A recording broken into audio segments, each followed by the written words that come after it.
ಅದಲ್ಲದೆ ಈ ಮೊಬೈಲಲ್ಲಿ ನೋಡಿ ಎಲ್ಲ ಥರದ ಇನ್ಫಾರ್ಮೇಷನು ಬರುತ್ತೆ. ನೋಡಿ ಎಕ್ಸಾಂಪಲ್, ನೀವು ಬೆಳಗ್ಗೆ ಒಂದು ಹಾಡು ಕೇಳಿದಿರಂದ್ರೆ ಇಡೀ ದಿನ ಹಾಡನ್ನು ಗುನುಗ್ತಾ ಇರ್ತೀರ. ಅದಲ್ಲದೆ ನಿಮ್ಮ ಮನೇಲೂ ಕೂಡ ಹಾಡು ಲಿರಿಕ್ಸ್ ಗೊತ್ತಿರಲಿ, ಸಾಂಗ್ ಗೊತ್ತಿಲ್ಲದೆ ಇರಲಿ, ಎಲ್ಲರೂ ಅದನ್ನು ಗುನುಗ್ತಾ ಇರ್ತಾರೆ.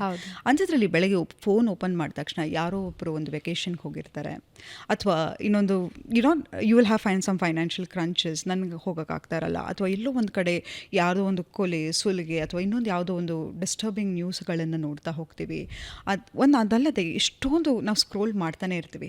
ಈಗ ನಮ್ಮ ಬ್ರೈನಿಗೆ ನ್ಯೂರೋ ಟ್ರಾನ್ಸ್ಮಿಟರ್ ಸಿಗ್ನಲ್ಸ್ಗಳೇನಿರುತ್ತೆ, ಒಂದು ನಿಮಿಷಕ್ಕೆ ಅಷ್ಟೊಂದು ಇನ್ಫಾರ್ಮೇಷನನ್ನು ಪ್ರೊಸೆಸ್ ಮಾಡೋಕ್ಕಾಗಲ್ಲ. ಎಕ್ಸಾಂಪಲ್, ಯಾರೋ ಒಬ್ರನ್ನೊಬ್ರು ತಬ್ಕೊಂಡಿರೋದೊಂದು ಲವ್ ವಿಡಿಯೋಸ್ ನೋಡ್ತೀವಿ, ತಕ್ಷಣ ನನ್ನಲ್ಲಿ ಉತ್ಪನ್ನ ಆಗ್ತಕ್ಕಂಥ ಕೆಮಿಕಲ್ ಆಕ್ಸಿಟೋಸಿನ್.